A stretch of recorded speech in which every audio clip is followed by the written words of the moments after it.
Hello guys, it's your Game Life. It's about time X Turk, and one in the Final Fantasy Theory video.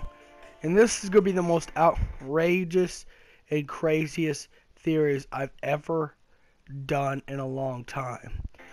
So just to let you know, I might give dislikes on this video. Don't be surprised, because again, this is actually one video that I'm going to be pushing more barriers into what you actually believe. Because this will actually go back into what Versus 13 originally was, when it was still in its conception of Versus 13. So, let's get started. The question is, are the Lucis Cealum household really the villains? And this is where I'm going to get a lot of people angry, but yes. I mean, think about it.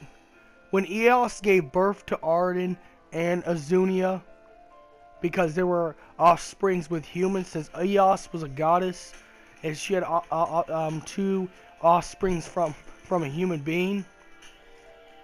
That's what got Eos in trouble and was sent away into the Piteous ruins and chained up and killed and tortured and killed, which caused Ifrit to get mad many thousands of years ago.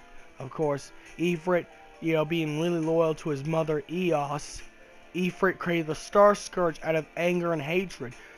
He started hating humans because of her giving birth to human children is what caused the other gods to seal her away after torturing her in the Piteous ruins. So yes, Lucis Cealum bloodline is kind of responsible for the Star Scourge.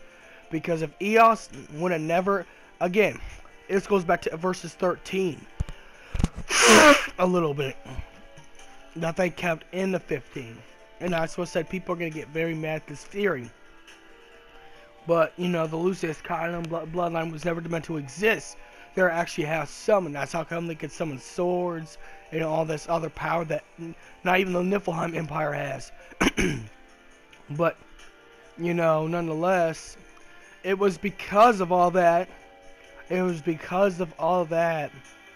Star Scourge began, because Ifrit got mad. Ifrit turned against the other gods and then put a disease, put a plague inside the sun to turn people into demons, which was the Star Scourge, which was caused because Eos got in trouble for having the two offsprings, which also the reason why Arden turned out the way he did. Of course, Arden turned out worse, because many years later, Arden was affected by the Star Scourge, because Arden was the very first healer. He had the powers that Luna Freya had. He was a healer. And he was beloved by the people. He's beloved by everybody that was around him, His charisma with people would be... He was beloved until the Star Scourge affected him. All the people he healed absorbed the demons which were inside of him. Because of that, it caused the event with Azunia, Lucis Cealum, to betray his younger brother Arden. Because Azunia betrayed Arden and the people betrayed Arden, Arden became evil. And then many years later, after war with the world, the Niflheim Empire rose because they wanted the power of the crystal, which was kept in the Lucis household.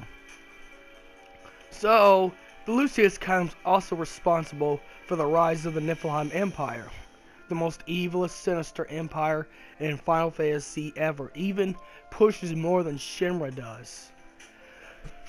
The Lucis Cealum household is also the direct reason for that, because, Idolus, living so many years, wanted that power. So Arden teamed up with Idolus, and then Arden told Idolus, why have power, why have world domination where you can kill the astrals and gain complete immortality and power? And Idolus, being the power-hungry tyrant he is in Niflheim, it caused the constant war the constant wars between Insomnia and the Niflheim Empire until the King's Glaive, where there was a peace treaty. But the peace treaty was only a ploy for the Niflheim to do their underhand tactics to betray the Kingdom of Insomnia. So, yes. And in fact, the Lucis Cealum were at fault for creating the Niflheim Empire. Because, you know, Idolus wanted the power, but Arden was manipulating Idolus, saying he can have that power as long as he teams up with him. And again, Arden is the one who gave Idolus the idea to make Magitech, make like Magitech guns, weaponry, armory, and everything. Because Idolus wanted immortality. And if you don't remember, close to the end of the game, at the chapter 13, Idolus turns into a demon. Because, you know, he found out how to do that stuff. Because he found out those experiments that know how to do that. Because Arden actually spoon-feed and manipulated Idolus. So yes, the Star Scourge and the Niflheim Empire are also sins of the Lucis Cealum bloodline. The third sin is the ring. Because Arden can only be destroyed if the ring's destroyed, that means all of the Lucis Cealums, because this was dealt by the Astrals, the gods, you know, because even Bahamut said you had to give up your life to defeat Arden. It was the only way, and the only reason why they did that is to prevent another Lucis Cealum from coming up, because Lucis Cealum bloodline was never meant to exist. If you remember verses 13, Noctis was actually a bad guy, a little bit. You know, in verses 13, Noctis kills Stella in the very first, you know, thing, but doesn't remember he did it. The concept, and maybe they changed the concept for a good idea, because, well, let's be honest, you have to keep your protagonist, but ignorantly, in the new revived Final Fantasy 15 that it is now, without knowingly, Noctis is actually a bad guy. Not knowingly. Because him, his father, and his grandfather were noble kings. All the older kings like Azunia and Arden were bad kings. I mean, somewhat, Azunia was a good king, but Azunia did things the wrong way. You know, Azunia betrayed Arden, which caused all that stuff to happen, just because all the people Arden healed caused him to be corrupted by the Star Scourge. But also the ring. Every time the ring's not destroyed, Arden will come back. You know, because that's how Arden... Because yes, Arden did get his name erased from history. But he can always come back as long as the ring's alive. Because Arden's not even a physical man. Arden's more of a spirit. An immortal spirit that carries the grudge against the Lucis Cealum household, along with his astral buddy and his teacher or sensei Ifrit as well. Again, this is actually an out of the way theory, but if you really look at it, this is the only thing I would like about Versus 13, if they would have kept it, is if they would have kept the same kind of premise in Final Fantasy 15, just a little bit, because, you know, it was supposed to be a darker game than what it is. It did end up being a dark game nonetheless, but the Lucis Cealum household were actually bad guys all this time. Even if Regis, Morius, and Noctis had good intentions to rule the throne in the most intentional way to do everything good, ignorantly they're evil, because they were never meant to exist, because of the Lucis Cealum bloodline existing in Final Fantasy 15.